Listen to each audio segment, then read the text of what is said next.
Hello everyone, welcome to the first ever review for Casual Report here on YouTube. Today we're going to review This Way Madness Lies, a game from Zeboyd Games of Cosmic Star Heroine and Cthulhu Saves the World fame. This game follows a trip through some of William Shakespeare's, yes, that William Shakespeare, most famous works, with the tour guides being a group of Sailor Moon style magician girls. So that does it for you, and let's be honest, it should. Click off the video, go on Steam, go buy this game now. If you need a little bit more convincing, let's get into it.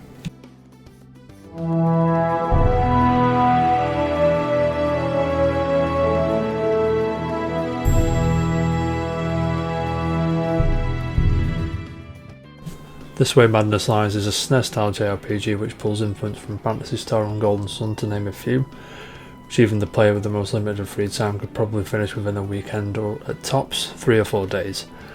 And don't worry, the review will be spoiler free and I will only use footage from the first hour, 90 minutes tops. The game follows a group of magician girls of the Stratford-upon-Avon High Drama Society. The girls' ambition is to be able to put on a wonderful show. When playing the game, there are hints of present day sprinkled throughout the main course, which is trips to Shakespeare's worlds.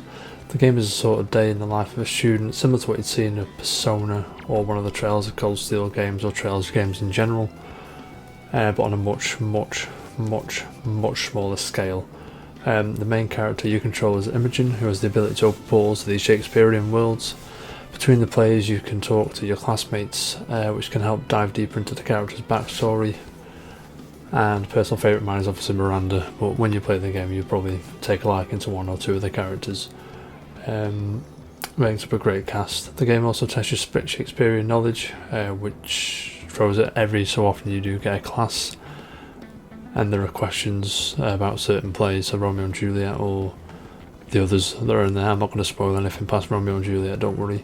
The sprite work is amazing as well. The genuine character models look better than the backgrounds, similar to what Final Fantasy VII Remake looks like, but not quite on that scale of you know what. But the main cast, the bosses and everyone, they all look fantastic, and the artist definitely hits a nail on the head here. The game does take you to the Shakespearean worlds. It really starts to show its potential. The worlds are all brilliantly designed, and when you get to these worlds, the NPCs have their own sort of language, which is Shakespearean English. You can change that to modern English with the flick of the D-pad, so left or right, and it'll translate it for you. I just thought this was something to help the lesser shabby Shakespeare players, but it turns out the person that did the translation is very funny, and there is a sense of humour in these, as well as also hints for the players, so there'll be like a sort of hint of where to go or what to do or whatever. I was also really impressed with the choice of works involved in This Way Madness Lies. Obviously we start off with Romeo and Juliet, we know that one, and there are the obvious ones as well, but you do get to see some obscure sort of Shakespeare works and characters in this game, which is really nice to see. The only issue I do have is you do feel like you do fly through these worlds pretty quickly, but because the game is only between 8 and 10 hours long, it's sort of the price you have to pay for a smaller sized game, as brilliant as it is. The music is also really catchy. It's basically a chiptune version of an anime style music with a Shakespearean twang. Now that sentence will make much more sense when you play the game and listen to the music yourself. The gameplay in This Way Madness Lies is turn-based style combat that is a mixture of Golden Sun and Phantasy Star.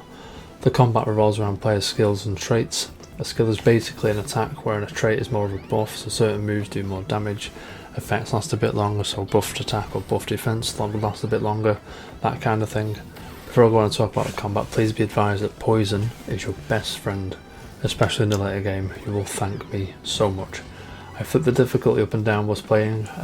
I was playing between mainly moderate, challenging and hard modes. There's also an easy option if you're that way inclined, which is perfect for people who just want to sit, chill, enjoy the story and have a good time. Not that you wouldn't have a good time anyway. Personally, the gameplay shines in the more difficult scenarios for me. I would be more tempted to play on challenging or even hard, as I found it exhilarating when you were backed into a corner and have to really think about how to take on a situation, which items to equip, which skills to use, when to regenerate your skills. So when you rest, for example, it'll sort of give you your skills that you've used back. It's sort of a one use kind of thing in this game. The battle scene reminds me most of Golden Sun, however the game switches out characters on screen when the battle is happening. The only character on screen is getting attacked or attacking. If the group's getting attacked, everyone will be on screen. It was kind of nice to have everyone on screen, but it is what it is. That's the minor complaint there about that. For those achievement hunters and trophy hunters, you'll be happy to know that I got all the Steam achievements in one playthrough, which took me roughly about 8 hours. There are no missable achievements as far as I can tell, and there are none tied to difficulty. So if this game ever makes its way to PlayStation, there should be a relatively easy platinum in it for you. In conclusion, This Way Madness Lies is a tremendous throwback of the 16-bit JRPG era, with a brilliant plot and is beautifully written, as a game based on the big bard himself should be. The combat is rewarding and satisfying. I only wish I was more read up on old Bill Shakespeare, as I noticed a few Easter eggs and I'm 99% sure I missed loads and quite a lot flew over my head.